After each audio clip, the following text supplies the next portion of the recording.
Okay, everyone, we're going to get going in the spirit of being respectful of everyone's time. Thank you for joining us for today's webcast, Powering the New Remote Workforce, with our RFA experts, Mark Ilayev, Director of Service Direct Delivery, and Igor Babakukov, our lead developer at RFA, and myself, John Manganello, Head of Business Development. I hope everyone's adapting to the new virtual working reality and doing well in these challenging times.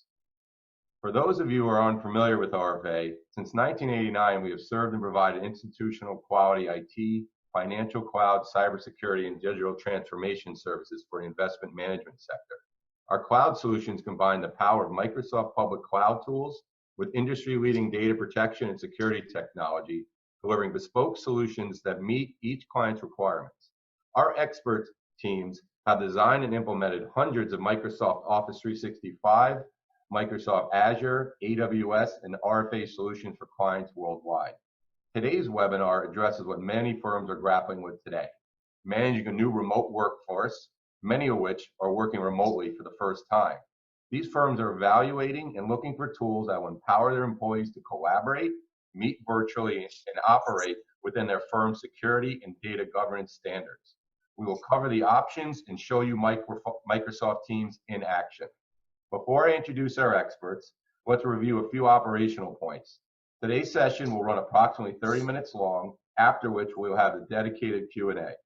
For those of you new to Zoom, you will see at the bottom of your PC screen 3 icons: chat, raise hand, and Q&A. Please use the Q&A icon to submit your questions as you think of them, which we'll cover at the end of today's presentation.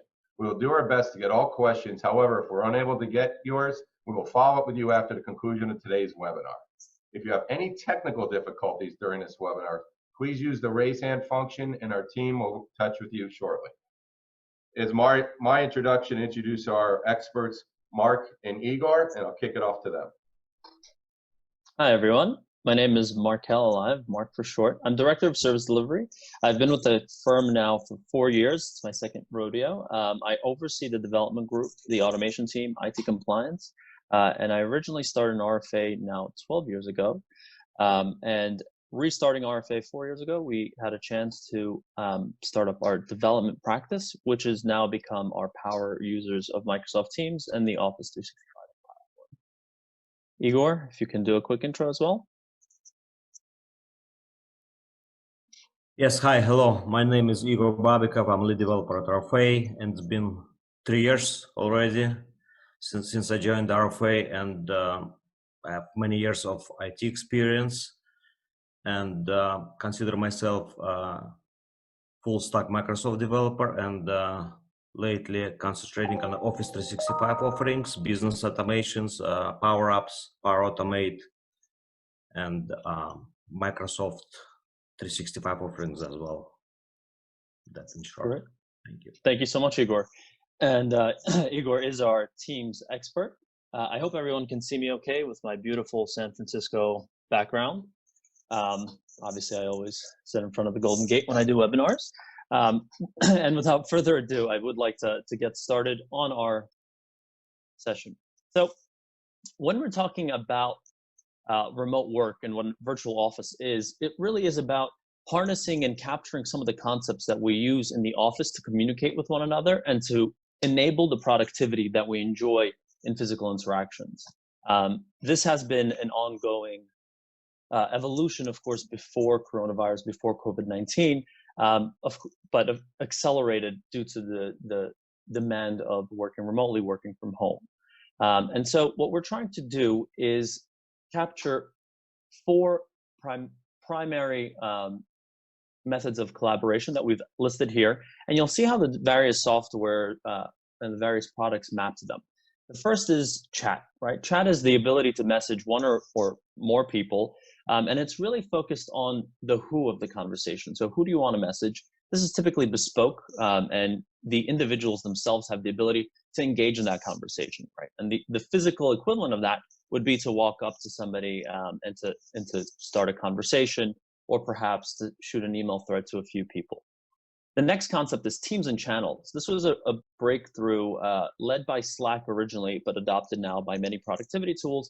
And that's the equivalent of what what we see as either an email distribution group on the team side, and a channel is more of a subject. So this is more about the what of the business goal, and this is a topic-driven discussion focused on business goals. The teams themselves tend to be very permanent structures because you create them mindfully, right, cognitively, as you're creating the structure of your organization.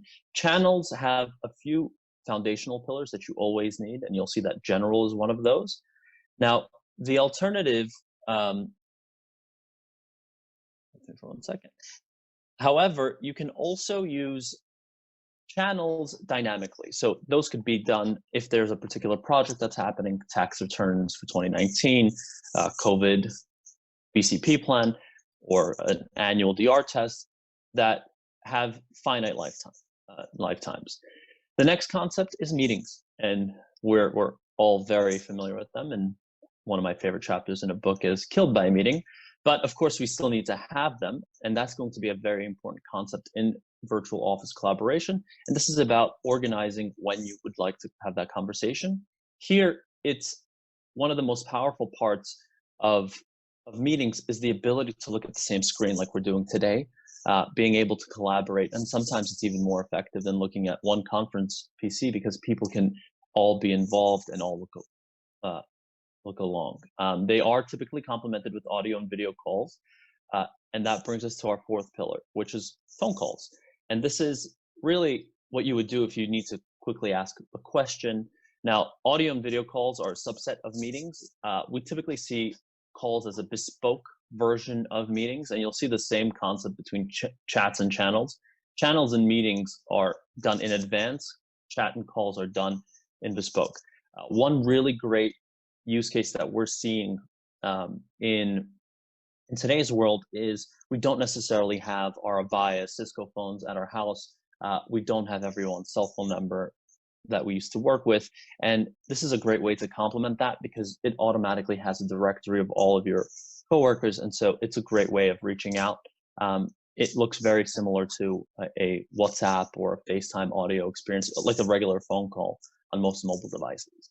A few big gotchas that we see that we really recommend to stay away from is really only conversing through Teams and channels. We found to be one of the things that people try to do because it seems like the logical way to establish a topic of discussion.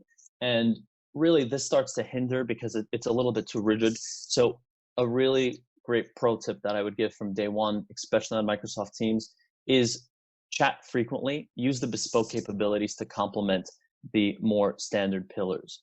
And so as we get through that, I'll show you what we mean and we'll give you good tips and tricks. Now, there are three big players that we'll discuss today, Microsoft Teams, Slack, and Zoom plus Ring Central. Of course, here we're looking at Teams. On the right-hand side, you'll see that screenshots from the various platforms to see how they represent those four concepts that we were talking about. Teams is the only one that's all built in. And so you'll see that the top one is chat, Teams, calendar, and calls. This middle one is Zoom, chat and meetings. And then, of course, Slack, pioneering channels, has channels. Now, we've come up with a few, we think, helpful diagrams, as well as a questionnaire to figure out what tool set is best for you and what are some things that we should be considering. On the right-hand side, starting with the top block, the ease of use factor. This is what we've seen from user adoption, how quickly people start to use it, how quickly do people continue to use it, and what is the adoption rate over time. We do find that Slack and Zoom, of course, being very focused products, Slack is fairly easy on the chat side. It's built around that. Audio and meetings are, like we were saying, the calls as well as the calendars are medium. It's a little bit more difficult there because they don't have a good scheduling system. Zoom, on the flip side, the audio meetings and dial-in is phenomenal. It's very easy. The chat we've found to be difficult. It's very hard to find your conversations and go back to them. One thing that's important to recognize is that there is no dial-in in Slack. You do need to complement it with something else. Teams, on the other side, of course, was built for larger organizations, enterprise organizations. So we do find the user adoption to be medium by default, but there are tricks that we'll show you that can help to reduce that boundary and to get that adoption. Now, pricing wise, we've given kind of the bare minimum and the upper estimate for Zoom. With Microsoft, licensing is no easy matter between E1, E3, E5, and all of the add-ons you have. However, for a basic version of Teams, there is a free version that does not include many of the things that financial services companies need in order to be compliant and secure. So we recommend at minimum the 8+ version. Now, if you need a dial-in, which is not a static phone number, and Teams does have a full-blown PBX audio system. If you just need a randomized phone number so that people that don't have Microsoft Teams can dial in, that's going to cost you $4 additional per user per month. On the Slack side, the plus or the standard version starts at $8. It does go up to $15 for the version that most financial services companies need. However, if you are regulated, you do need a $40 version that's not even available on the website called Enterprise Select. Because the third-party archiving is a feature only available to those firms. Zoom's fairly easy. It's $15 across the board. From a compliance perspective, because we do deal with many regulated firms, and this question is a popular one, from the compliance capability perspective, Zoom is a medium from being able to do that. We didn't give it high because there are many things that Zoom is doing that wouldn't be okay in certain industries. It does collect data while you're looking at applications, and it does, especially on the free version. And from an archiving perspective, the chat functionality that's there cannot be logged. And we've tried to work with clients to disable that. Slack does have the compliance version, but the barrier to entry is the cost at $40 per user per month on top of additional stack. We typically see kind of take the price too high. Teams, of course, given that Teams is built on top of Exchange Online, SharePoint Online, a lot of the data governance, data loss prevention, and the hooks from the Office 365 platform are available. So we gave it a high rating at all. Now, we came up with a little questionnaire, and we'll share this PowerPoint, of course, so that as you can answer these questions and decide which set of products could. Thanks, Andy. So yes, apparently Zoom can now be logged from the chat perspective, but we still think that there's some aspects that are a little bit more difficult than Teams, but thank you so much for that.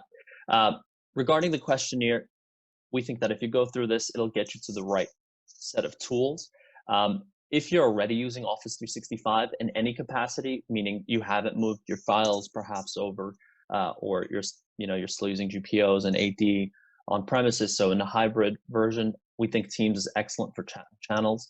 If you're already using a VoIP solution like RingCentral, we do see a large adoption of that. One important thing there is that RingCentral does license its meeting functionality from Zoom. So of course, using that would be best. If you are using a legacy phone system being a traditional PBX, POTS lines, the IDs, then we think Teams is best because we do think that there's a lot of integrations and the migration plan will be easier in the long term. If you're regulated and you need third-party compliant archiving, we do think Teams is best for you. If you are using on-premises Exchange or Google Apps, I don't think we have too many Google Apps participants here, but if you are on-premises Exchange, you don't have an Office 365 account at all, federating the Active Directories may take some time, and setting it up without it will cause issues later on. So if you're in a hurry, and as we all are to try to figure out this uncertain time, we do recommend you can set up Slack in the short term and then migrate that over, Zoom meetings in the short term. If you're not in a hurry and you do have some time, it's better to federate and use Teams. Please do ask questions in our Q&A. A little comedy in a very serious time. So we're going to switch over here now to our live demo.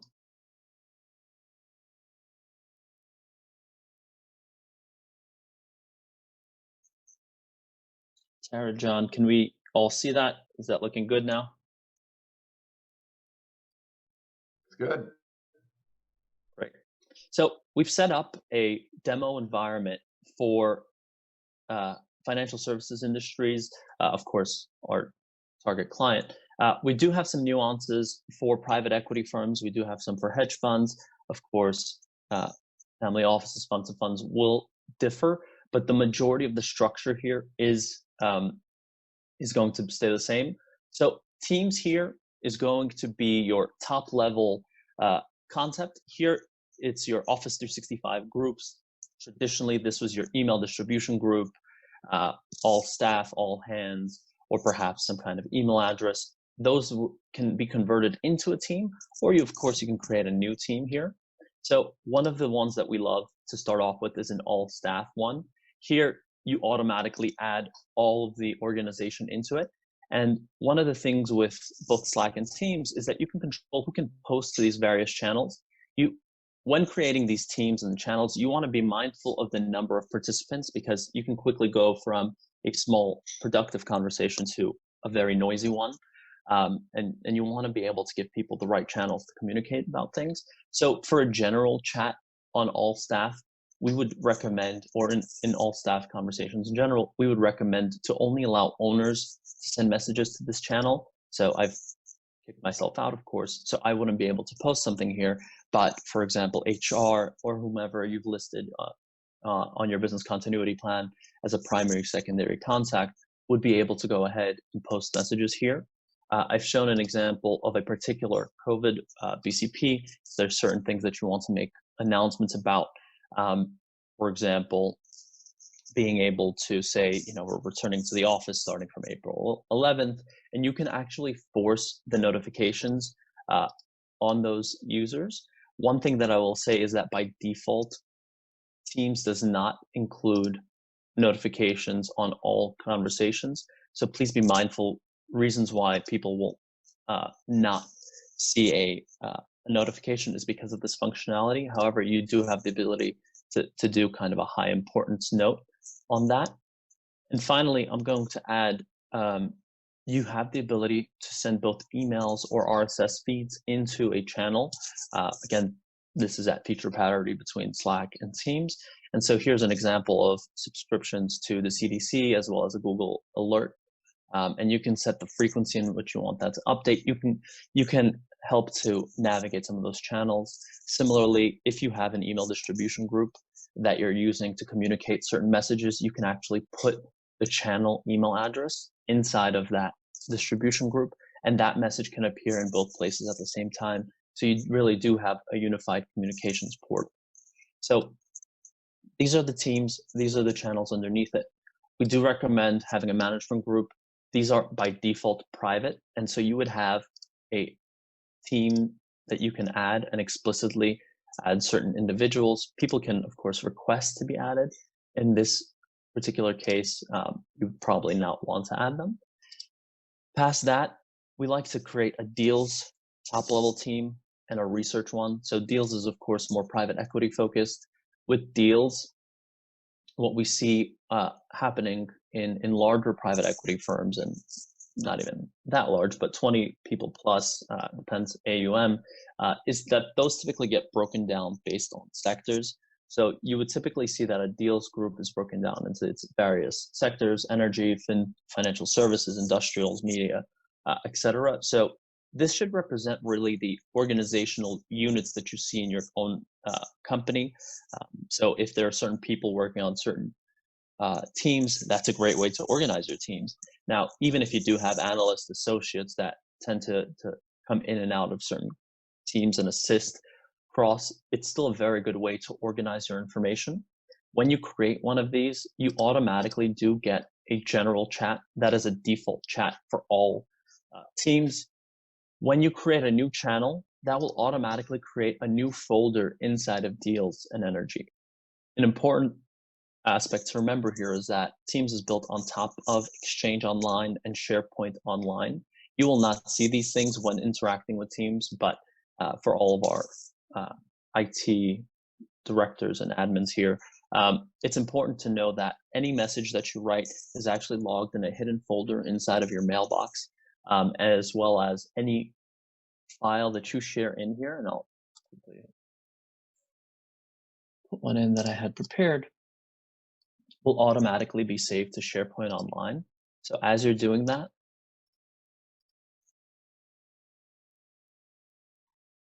let's see if Igor's in here.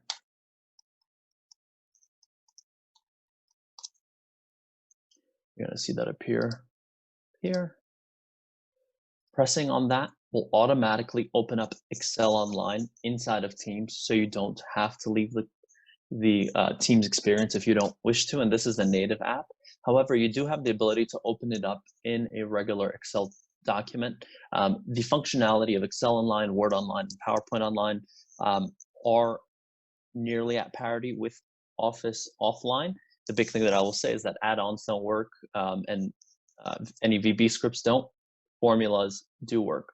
Now, one of the amazing things of this virtual office is that because you're in a chat platform looking at a file, you do have the ability to start a conversation, and you can actually communicate with a person here. I have to invite Igor into this particular channel. If I invite Igor here, we can chat, and because of that this is on Office 365 SharePoint Online, the functionality of what's known as co-authoring mode is available. Two people can be in the same file at the same time, which is pretty futuristic. And you can both collaborate on this file. You can say, I'll take the first 10 companies as we're doing our audit, you take the next 20. It works especially well also with PowerPoints. If you're working on slides 1 through 5, you work on slides 6 through 10. I think with Word, it becomes a little bit more problematic. However, it is a very powerful functionality, and you can chat in real time. All of these files are automatically saved inside of your files over here. And this is actually a folder inside of your Office 365 group, your SharePoint group called Energy Deals in Company A. And anything that you put in here will show up. We may be doing additional webinars to show how to close the loop on this, but you can synchronize this down with OneDrive files on demand. You do have the ability to view these files on the web. And of course, it's all protected and backed up. For hedge funds, we recommend to do a research. We've had a few really great use cases where research is organized by a ticker. And so being able to have those tickers as channels is a great way of doing it. Operations, so the ops, finance, IR, marketing, compliance, HR, and help desk are pretty generic across the board. Some people have compliance inside of legal, sometimes finance inside of operations, marketing and IR could also be unified. It really depends on how you've set up your organization. And of course, you can mimic that to be here. What I would like to mention, though, as an important concept, coming here into HR, you'll notice that some channels have a special type of icon here.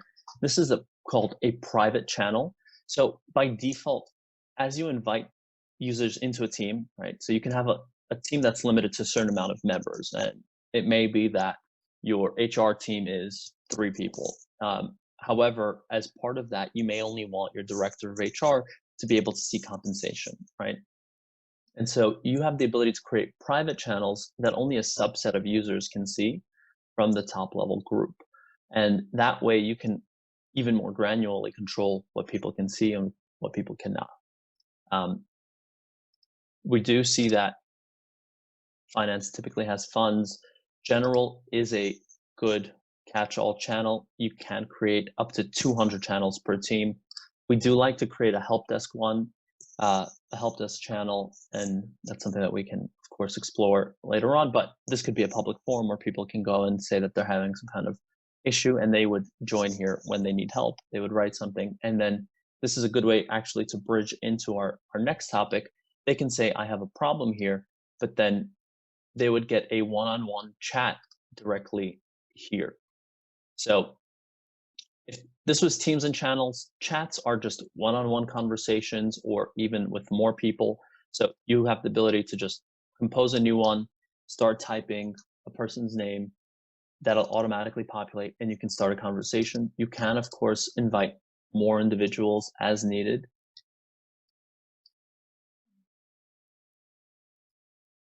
And you can start that conversation. Once you create that conversation, and I was a little nostalgic about work lunches here when I made this in preparation, you do have the ability to name these. So even though it's a conversation with a few individuals, if you feel like this is a little bespoke group, maybe it's a group that works cross-operationally, cross-functionally, you can name it and feel like it is something that you can continue to leverage. A power trick here is that you can actually go ahead and pin this. And so that would actually put everything, all of your important groups on top. And then that any recent chats would show on the bottom. At any point, you do have the ability to start a conversation with them. So start an audio call, start a video call, or to start sharing your screen. One thing I do want to mention here is you do have the ability to, Igor? You do have the ability to choose exactly what deals or what channels you want to see. So you can hide certain channels and you can choose for other ones to be available. Here you can see we have some wacky deal names and we have very many of them. And so you can actually choose what you're working on to be more readily available. Now, calendar here is your, in this case, this isn't synchronized with my Outlook calendar, but yours will be because you will be using one Active Directory account. And so you will see all of your calendar entries here. You have the ability to join that directly from here and it would jump in there. You do have the ability to schedule a new meeting and that will automatically include links to that, to the Teams meeting. If you do have the audio dial-in, it will include a dial-in as well. You do also have the ability to see the same exact view from Outlook. There's a wonderful Teams and Zoom plugin for Outlook where you can start meeting there. And you can also invite participants outside of your internal conversation. By default, for chat, we recommend to only start off with internal users. You can also create cross and collaborate across groups. However, with calendars, it's not a problem at all. Do feel free to invite people outside of your organization. They can easily join that. If they have the Teams app, they'll join with the Teams application. If not, it can work on the web, or they can just dial in. Moving into calls, here you're going to be able to go and actually find individuals and dial them directly from here. This exists on the mobile devices as well, iOS and Android. We actually really love this feature, especially in a time like this, because it's super easy to just pick up your phone and dial somebody's number without having to memorize the personal number or asking them for that information. Now, the last activity and files, I don't want to go too heavily into. Activity will just give you a feed of anything that's happened recently, and files will give you a more holistic analysis of all of the conversations that you've done, or all of the files that you've done. By default, we only have OneDrive SharePoint enabled for Teams. You can include other products. I want to make sure that we have some time here. So that's it for the demo.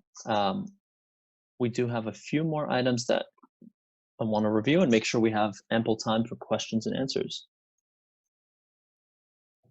So we have a grid that we've come up with, teams and channels that we think are great for hedge and private equity. We'll be happy to share these. We've reviewed those and you saw them live in our teams.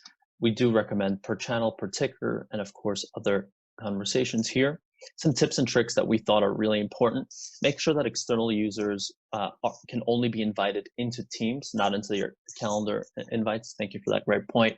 So that external people don't accidentally get into your conversations. The creation of teams should only be allowed for admins. If users start to create teams, we typically see that you get unintended distribution groups, unintended SharePoint sites, and that becomes problematic. We recommend that you set owners of teams mindfully, because those owners can do things like invite members, but also in certain channels where you want to block members from being able to post. In the case of more of a communication channel like all staff, it's important to have that. ensure that app installations require approval. There's many apps for both Slack and Teams where you can integrate RSS feeds like you saw, but also a plethora of other tools. It's important that they require approval because you have to be mindful about what that app is doing with your data. Like mentioned, control who can post into your channels. That could be a great way for you to maintain communication. And then easy automation wins that really wow people is routing emails into those channels because it looks like everything is extremely seamless, which it should be because it's all on Exchange. Finally, some considerations to leave off with is even though these are SaaS products, they still have infrastructure components. One of the most important part from an infrastructure perspective is backups. Teams is stored in SharePoint and Office 365. Tools like Skykick and Rubrik are important to run so that you do have copies of that data. And of course, you can come back to them. Skivia is the answer for Slack. It does do backups of that, which is a little different than what we'll talk in compliance, where it's mostly about archiving communication, because apart from communication, there's a lot of data that's being shared in the form of files. From a security perspective, Intune is a great tool here, especially everyone's remote.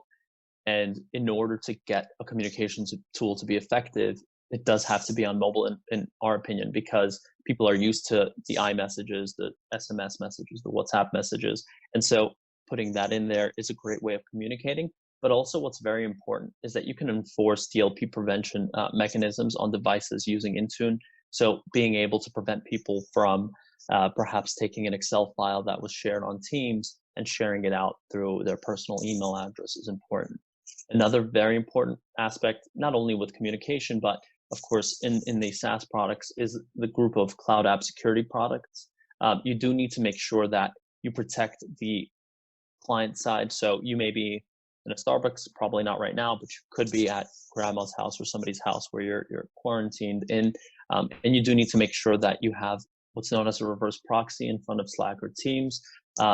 Microsoft's CAS product does a great job of that, but it also aggregates the logs from the backend function, at least in Teams. And if you have a SIM or an AI SIM product like our SOC or any other SOC, you can of course ingest those, and it can correlate those to ensure that, yes, you might be at a certain address, a certain GPS location using Exchange Online, but for some reason your Teams is checking in another place. So that's an important concept.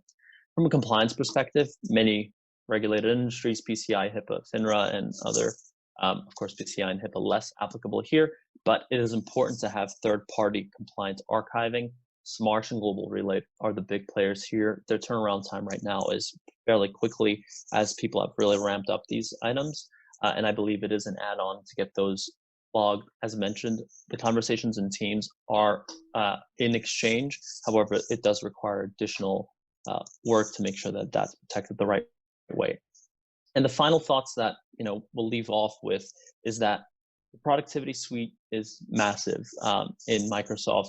Slack and Zoom are great purpose-built tools focused on a particular industry. They do have, of course, Fortune 500 buy-in. By no means are only small shops using them. However, with Microsoft, you do get the full productivity suite.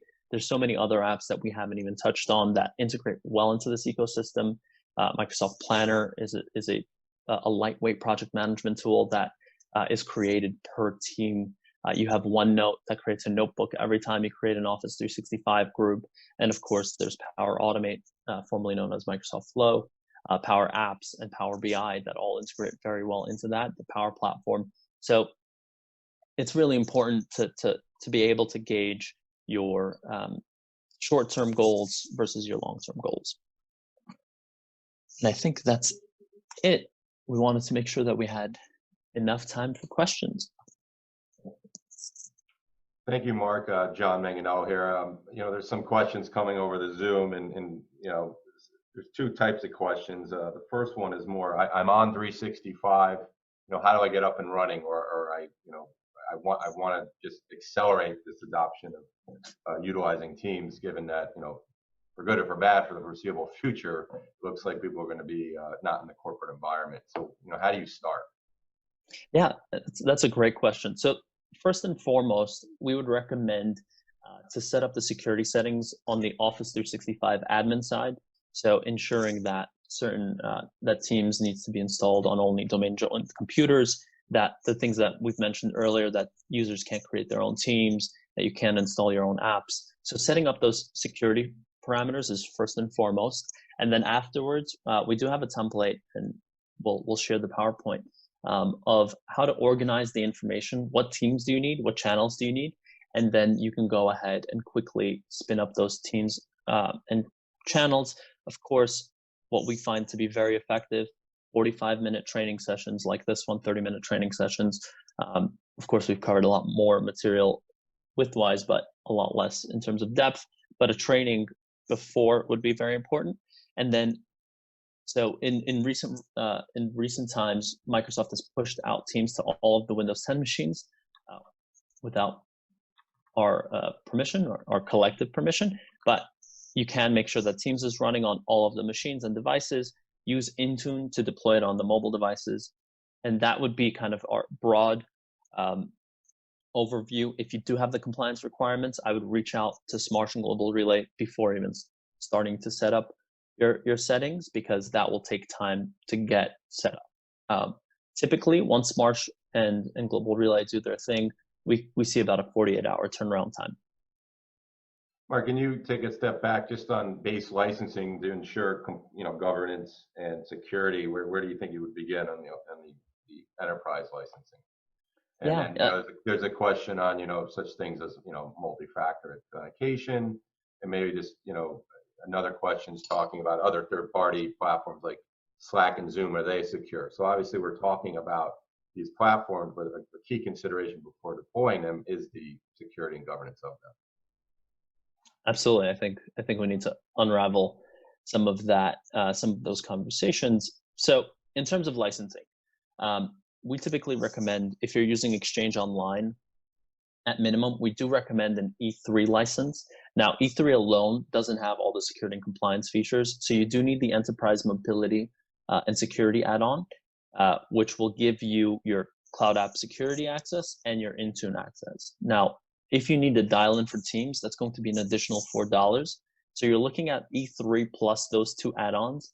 E3, if I'm not mistaken, is about $20 to $25, depending on where you get that, plus an additional $15. So you're looking at about $40. Now, if you're planning to use things like Power BI, the E5 license already includes Enterprise Mobility and Security. It includes Teams dial-in number, and it includes the Power BI. So I would say E3 is a good place to start with those two add-ons. As you continue to consume the environment, I would recommend to explore E5. So I think hopefully that answers which license is best. In terms of the freemium version of Teams, I believe Microsoft right now has expanded what that means during these trying times. So I believe it does have practically all of the features.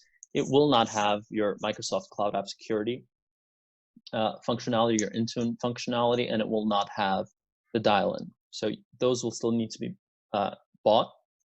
I don't believe you can buy them. You can add them to a free plan.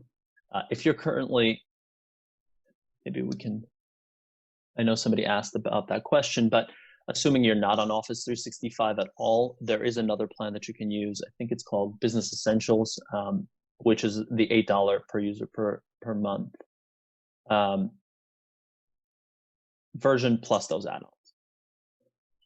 In terms of dual factor, of course, Microsoft has the built-in Azure functionality, the Microsoft Authenticator, so you can use that out of the box. If you are using third-party identity management systems like Okta or Duo, those can be easily federated and connected either by SAML or otherwise into your Azure AD environment.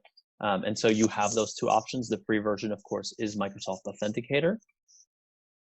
In terms of Slack and Zoom, for Zoom, you need at least a plus, for Slack, you need at least a plus plan for MFA. And I believe for Zoom, you need the $15 per user per month.